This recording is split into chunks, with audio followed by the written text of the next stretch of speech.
Alors bonjour à tous, bienvenue au Musée des Beaux-Arts et d'Archéologie de Besançon. Bonjour aux enfants, bonjour aux plus grands qui nous suivent peut-être. Alors on se retrouve aujourd'hui d'une manière un petit peu particulière parce qu'on n'a pas encore le droit de se réunir pour de vrai, mais encore un peu de patience, ça va venir. Alors aujourd'hui, c'est début décembre, on se prépare pour les fêtes, c'est bientôt Noël, c'est bientôt Nouvel An.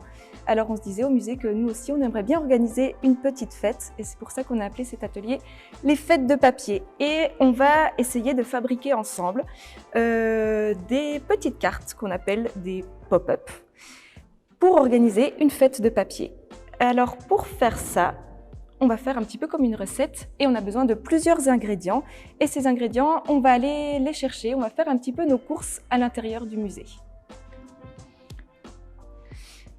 Alors on grimpe un petit peu dans le musée à la recherche des éléments qu'il va nous falloir pour faire une belle fête réussie. Et pour faire une belle fête, il nous faudrait un petit peu de décoration et surtout de quoi se régaler.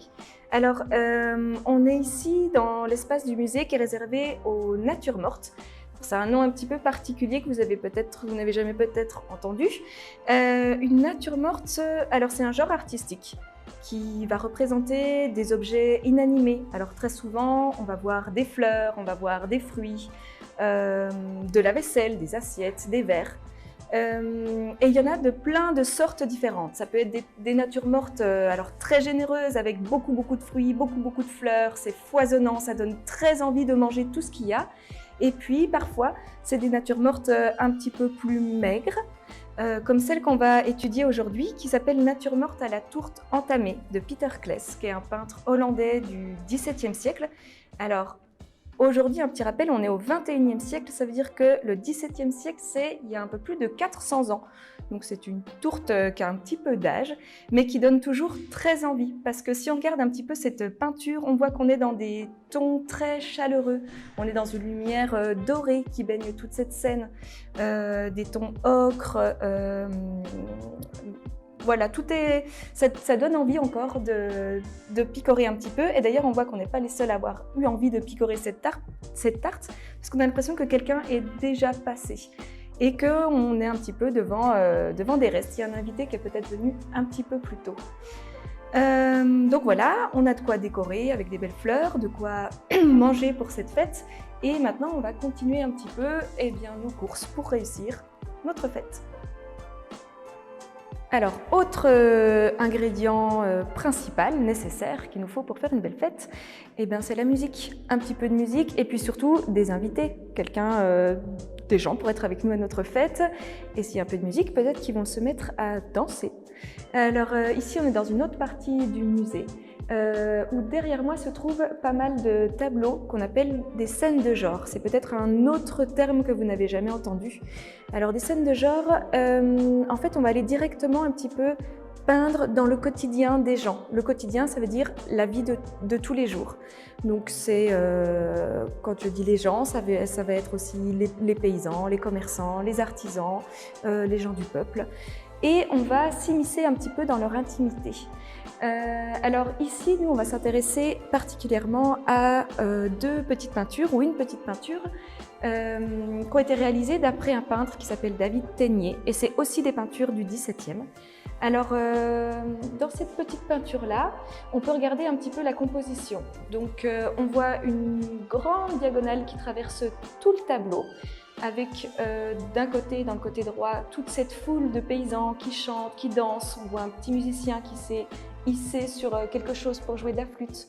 Et puis dans l'autre partie du tableau, on est plutôt dans un paysage.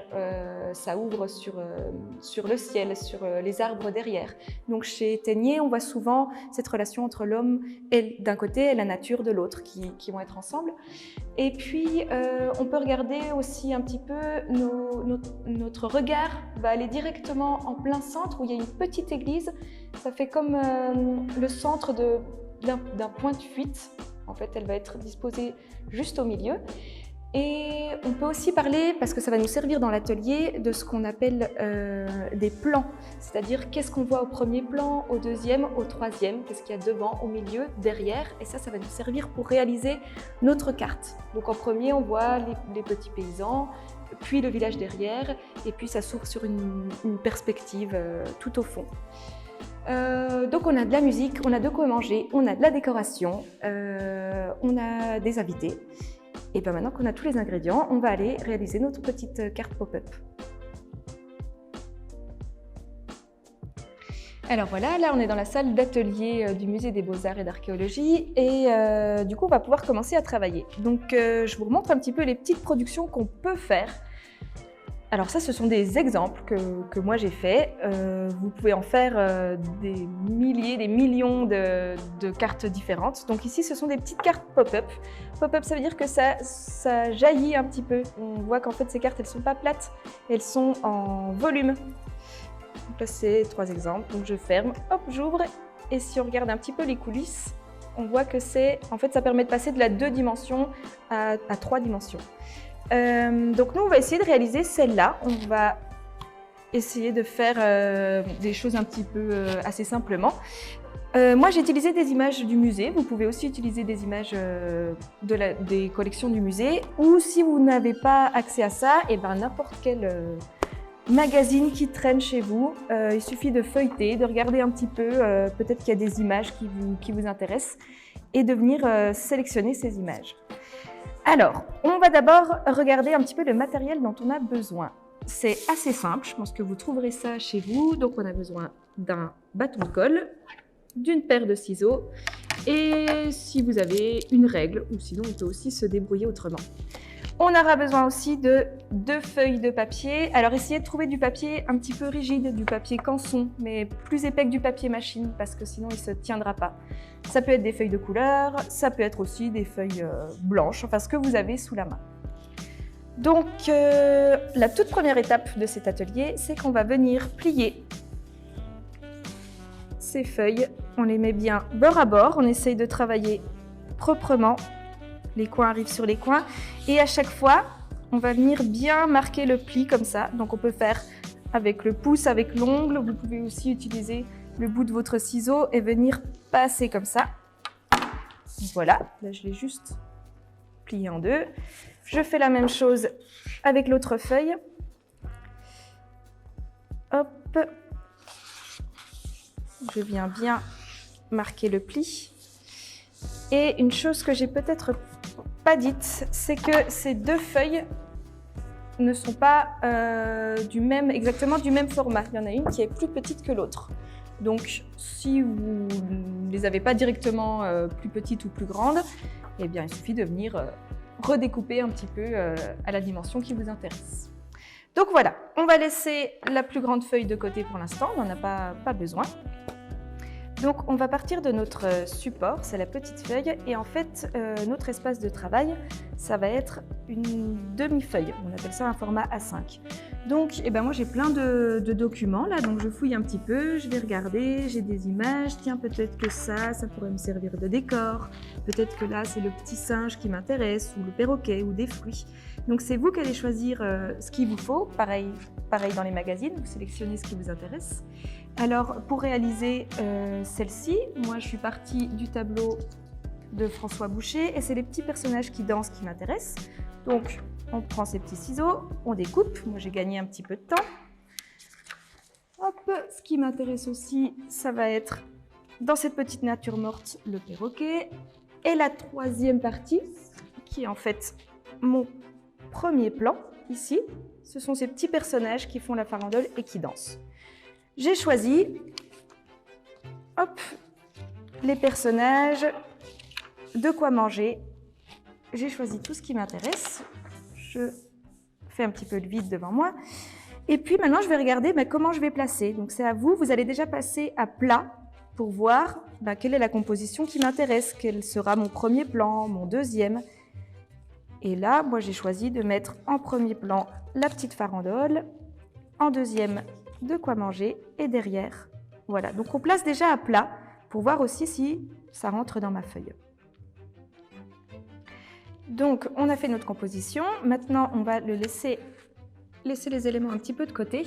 Et puis, on va s'intéresser à la technique du pop-up. Donc, on va replier notre feuille. On va prendre un petit crayon de papier et notre règle. Et on va devoir fabriquer notre structure. Donc ici, je vous montre à quoi ça va ressembler à la fin. C'est la structure vide. On peut appeler ça une sorte de structure en escalier où on va venir coller les différents plans. Et on va venir simplement travailler sur cette feuille. Vous n'êtes pas obligé de mesurer à chaque fois. Moi, je regarde un petit peu. Je vais essayer de centrer mon premier escalier. Je me fais 2 petites marques. Il faut juste que ces petites marques ne soient pas trop grandes pour qu'elles soient quand même un petit peu cachées par les images qu'on va venir coller. Et puis là, soit vous avez une équerre, ou soit comme moi, vous n'avez pas d'équerre, mais vous pouvez utiliser votre feuille de papier et vous venez tracer une petite perpendiculaire, un trait léger. Pareil de l'autre côté. Donc on se met bien bord à bord, mon petit trait de crayon. Hop, et je viens tracer un petit trait. Et ici, alors c'est pas très précis, ça sera à vous de voir. Moi, je vais prendre par exemple 3-4 cm. Ok, je regarde 3-4 cm, j'arrive ici. Pareil de ce côté. L'important, c'est qu'on ait la même chose de chaque côté. Et ici, on va venir découper de chaque côté. Donc je prends bien, c'est bien le côté où on a le pli. Et je vais juste venir faire ma petite marque. Je m'arrête. Ma deuxième petite marque. Hop, voilà. Et c'est tout. Et là, je vais venir plier d'un côté. Alors, vous vous souvenez ce qu'on a dit? On essaye de bien marquer le pli d'un côté, de l'autre. Je marque bien, voilà. Et maintenant, on va venir ouvrir notre pop-up. Il va falloir venir, avec mon doigt, je viens pousser un petit peu à l'intérieur. Vous allez voir, ça va se faire un petit peu tout seul. Je viens appuyer ici, refermer ma feuille, remarquer mon pli. Et quand j'ouvre, j'ai mon premier escalier. Et puis ensuite, c'est un petit peu pareil, sauf qu'on va faire notre deuxième marche, ici. Donc je replie ma feuille, je reprends mon petit crayon. Et ici, il n'y a même pas besoin de règle. Je vais essayer de placer à peu près au milieu, on fait à l'œil. Et je vais venir découper. Alors faites bien attention, on ne prend pas les 2 bouts. Vous voyez, ici, je viens mettre mes ciseaux sur la partie supérieure. Hop, je donne un petit coup de ciseau. Et c'est la même technique. Je plie. J'essaie de rester droit. On marque le pli. Alors là, c'est plus facile de faire de l'autre. C'est plus difficile de faire de l'autre côté, mais c'est pas grave si on n'y arrive pas. Et je fais la même chose. Je viens, hop, ressortir ma petite languette ici. Là, je replie. Je remarque le pli. Et on fait la même chose du dernier côté. Je retourne ma feuille. Je remarque mes 2 petits traits. Je fais attention de ne pas prendre toute la feuille. On essaye de rester à peu près perpendiculaire. Je plie. Je marque le pli. Je peux faire un petit peu de l'autre côté. Voilà. Et j'ouvre ma feuille. Vous pouvez passer un petit doigt au milieu ici. On replie la feuille. On ouvre. Et voilà, on a terminé la structure. Là, vous avez fait le plus gros du travail. On a notre structure et maintenant, il va simplement falloir venir coller nos éléments dessus. Donc, vous vous souvenez de ce qu'on a préparé ensemble. Premier plan, deuxième plan et troisième plan. Et là, on vient simplement coller. Alors, vous pouvez remettre un petit peu à plat pour vous aider. Un petit peu de colle sur chacune des faces. Alors, faites attention de ne pas vous tromper de face. On utilise les faces qui sont verticales comme ça. C'est plus facile de commencer par la dernière. Je vous donne un petit conseil. Vous commencez par la dernière. Je viens, hop, coller mon petit papier. La deuxième, donc je regarde toujours, tiens, est-ce que je vais la mettre en plein milieu? Ben, peut-être que je vais la décaler un petit peu. Moi, j'aime bien quand tout n'est pas exactement l'un en dessous de l'autre, donc je viens décaler un petit peu. Hop, mon deuxième plan. Et mon troisième plan, je remets un petit coup de colle.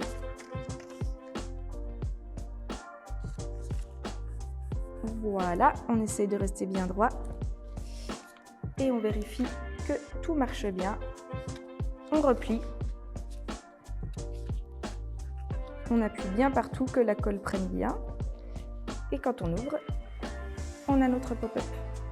Ici, c'est du papier machine. Si vous voulez que ça soit un peu solide, rien ne vous empêche de le recoller sur un autre papier un petit peu plus solide et de revenir redécouper. Et quand on a fini ça, parce qu'ici on voit qu'il y a les trous derrière, vous n'avez plus qu'à le mettre sur votre deuxième papier un peu plus grand et venir coller de chaque côté. Hop, on en met bien partout, que ça ne se décolle pas au bout de 2 fois. On essaye de centrer à peu près notre pop-up.